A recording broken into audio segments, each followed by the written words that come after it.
হাওড়া জেলার যুব তৃণমূল সভাপতির নাম করে ফোনে অন্য লোক কৈলাস মিশ্রা সেজে ফোনে একাধিক ব্যবসায়ীর কাছ থেকে টাকার দাবি। টাকা নিতে এসে ধৃত বালির ওই ব্যক্তি শিবপুর ব্লকে যুব সভাপতির ডাকে টাকা নিতে আসেন রামরাজাতলায়। সেখানে দাঁড়িয়েছিলেন তৃণমূল যুব কর্মীরা এবং জগাছা থানার পুলিশ। টাকার খাম নেওয়ার পর হাতে নাতে ধরে ফেলে পুলিশ। চলছে জিজ্ঞাসাবাদ।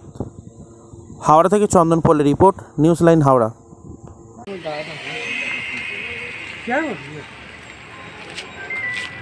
কথা বল জিজ্ঞেস কর, কথা বল।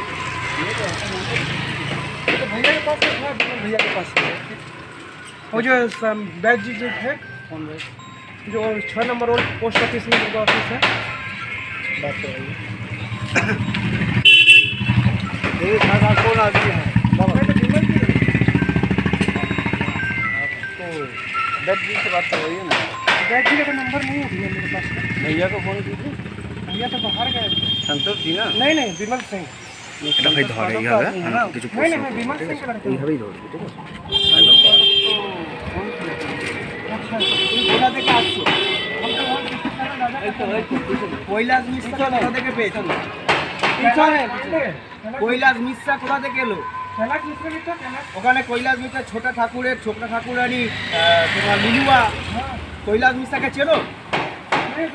ওর নামে তুমি কমপ্লেন করছো, কৈলাস মিশ্রার নামে টাকা তুলছো?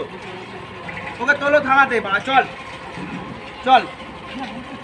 আরে বেটো না, চল। দলের নাম করে টাকা তুলছো? হ্যাঁ, দলের নাম করে টাকা তুলছো, তৃণমূল কংগ্রেসের নাম করে টাকা তুলছো? হ্যাঁ, চল থানায় চল। আরে বেটা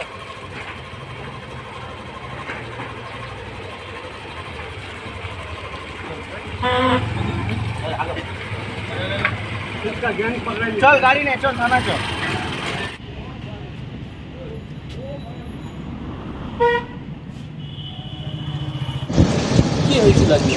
বিষয়টা হচ্ছে জানেন আপনারা খুব ভালো করে, এই ছেলেটি বিবেক কর্মকার, আমাদের শিবপুর কেন্দ্রের অন্তর্গত, শিবপুর কেন্দ্র তৃণমূল যুব কংগ্রেসের একজন সক্রিয় সদস্য।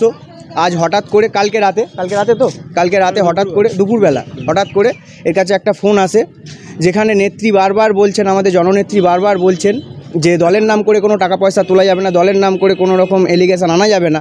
সেখানে কিছু অসাধু মানুষ যারা তৃণমূল কংগ্রেসের সঙ্গে জড়িতই নয়, যারা কোনোদিনও তৃণমূল কংগ্রেসের পতাকাটাই ধরলো না, তারা আমাদের হাওড়া জেলার কিছু নেতৃত্ব আছে, তাদের নাম করে এই ছেলেটিকে ফোন করে এবং ফোন করে বলে যে আমাদের এখানে এই অনুষ্ঠান রয়েছে, এখানে এই কর্মসূচি রয়েছে, তার জন্য টাকা দেওয়ার কথা বলে।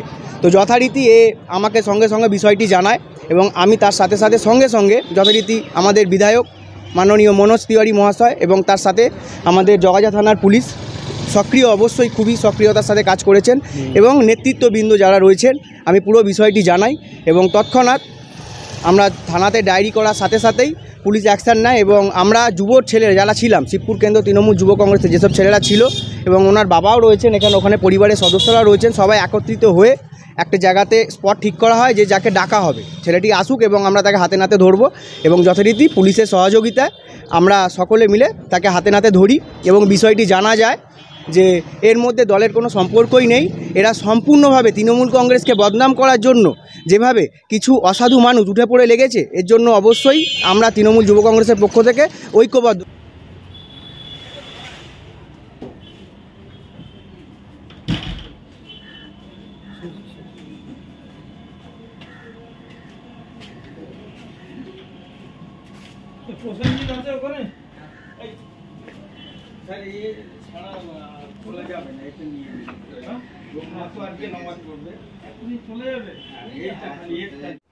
দেখুন, কালকে বিকাল 4টের সময় শিবপুর থেকে আমাদের যুব সভাপতি ফোন করে জিজ্ঞেস করেছিল এরকম একটা নম্বর থেকে বিবেক কর্মকার বলে একজন বিজনেসম্যানকে ফোন গেছে, বলছে আমি কৈলাস মিশ্রা বলছি।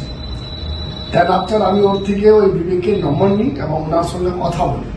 তখন আমি জানতে পারি যে একজন আমার নাম করে, মানে আমার কৈলাস মিশ্রা সেজে ওর থেকে ডোনেশন চাইছিল এবং তারপরেই আমি কমিশনার সাহেবকে, হাওড়া সিটি পুলিশের কমিশনার ত্রিপাঠী স্যারকে বললাম এবং সিপি সাহেব সঙ্গে সঙ্গে একটা রিটেন কমপ্লেন দিতে বললে রিটেন কমপ্লেন দিয়েছি এবং তারপরে সকালবেলা যখন টাকা নিতে এসেছিল আমাদের যুব ছেলেরা ছিল, জাগাছা থানা পুলিশ ছিলেন এবং ওকে অ্যারেস্ট করা হয়েছে। আমি সমস্ত আমাদের দলকে যারা বদনাম করতে চাইছে, একটা চক্রান্ত যারা করতে চাইছে আমাদের নাম করে, আমি সমস্ত মানুষ কাছে আপিল করব, যদি আমাদের নাম করে দলের নাম করে কেউ টাকা চাইতে যায় একদম দেবেন না। আমাদের সঙ্গে বা লোকাল পুলিশের সঙ্গে যোগাযোগ করবেন, তার বিরুদ্ধে আমরা অ্যাকশন নেব। কেন আমাদের নেতা অভিষেক ব্যানার্জি, দিদি নেত্রী মমতা ব্যানার্জি এই জিনিসগুলো, এই কাজগুলো থেকে দূর থাকতে আমাদেরকে বলেছেন, কিন্তু আমাদেরকে বদনাম করার জন্য যারা এটা করছে তারা শাস্তি পেয়েছে, আগামী দিনও পাবে।